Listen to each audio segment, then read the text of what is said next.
అని పేరు వచ్చింది. ఆంధ్రదేశంలో నరసింహోపాసనం చాలా విశేషం.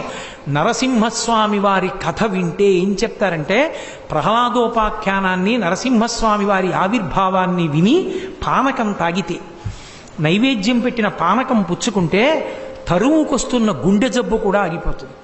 అంత గొప్ప స్వరూపం.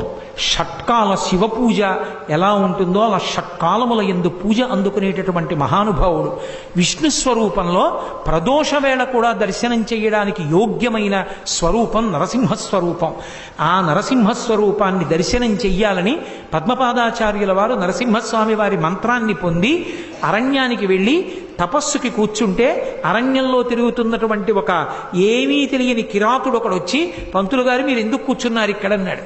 నరసింహస్వామి ప్రత్యక్షం అవ్వాలని తపస్సు చేస్తానన్నారు. నరసింహం అంటే ఏమిటి? అరణ్యంలో చాలా కాలం నుంచి తిరుగుతున్నాను, దానికి తపస్సు ఎందుకు, నేను తీసుకొస్తానని చెప్పండి అన్నాడు.